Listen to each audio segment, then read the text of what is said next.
Hi అండి, welcome to my channel. ఈరోజు అస్సలు కారమే లేకుండా మిరియాల పొడితోటి మనం చికెన్ లివర్ ఫ్రై చేసుకుందామండి. ఈ మిరియాల పొడితోటి చికెన్ లివర్ ఫ్రై చేసుకుంటే చాలా రుచిగా ఉంటుంది. అన్నంలోకి, చపాతీలోకి, సాంబార్లో నంచుకున్న, రసంలో నంచుకున్న, స్నాక్స్గా తిన్నా కూడా చాలా బాగుంటుందండి. ఫ్రై చేసి పిల్లలకి గిన్నెలో వేసి ఇచ్చినా కూడా చాలా ఇష్టంగా తింటారు. దీనికి లివరు, గిజడు రెండు తీసుకున్నానండి నేను.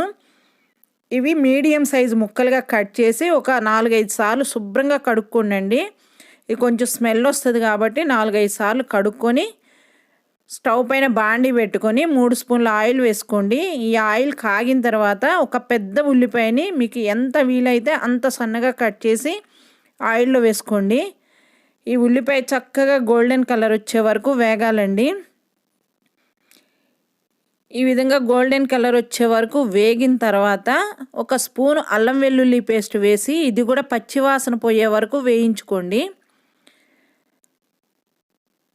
అల్లం వెల్లుల్లి పచ్చివాసన పోయే వరకు వేగిన తర్వాత మనం కారం వేయం కాబట్టి ఒక 5-6 పచ్చిమిర్చిని నిలువుగా చీల్చి వేసుకోండి. ఒక రెమ్మ కరివేపాకు కూడా వేసుకోండి. ఇది ఒక 2 నిమిషాలు వేయించుకొని కరివేపాకు, పచ్చిమిర్చి కూడా కొంచెం వేగే వరకు వేయించుకొని ఇప్పుడు 1/2 టీ స్పూన్ పసుపు, 1 స్పూను ధనియాల పొడి, 1/2 స్పూను జీలకర్ర పొడి, మీ రుచికి సరిపడా సాల్ట్ వేసుకోండి.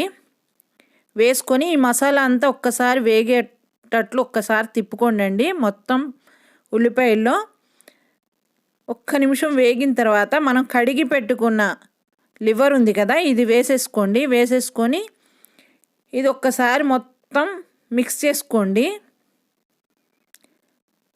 చేసుకున్న తర్వాత మూత పెట్టేసి 10 నిమిషాలు ఉడకనివ్వండి. లివర్లో వాటర్ ఎక్కువ వచ్చేస్తాయి కాబట్టి 10 నిమిషాల తర్వాత తీసి చూస్తే ఇట్లా నీళ్ళన్నీ ఊరుతాయండి.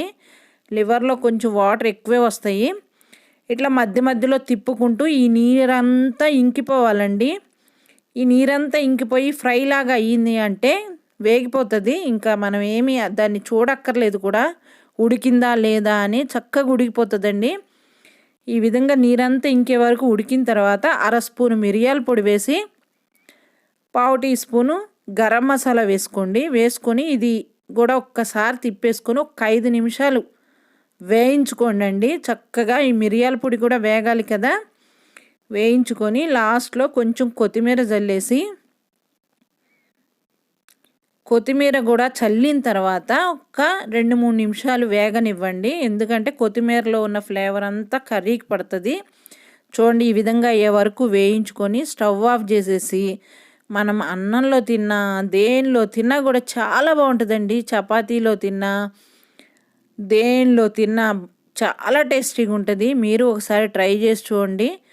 అస్సలు కారమే వేయక్కర్లేదండి, చాలా బాగుంటుంది. ఓన్లీ మిరియాల పొడితోనే చేసేసుకోవచ్చు. నా రెసిపీ కనుక మీకు నచ్చినట్లయితే నా ఛానల్ని సబ్స్క్రైబ్ చేయండి, లైక్ చేయండి, షేర్ చేయండి, పక్కనున్న బెల్ బటన్ని క్లిక్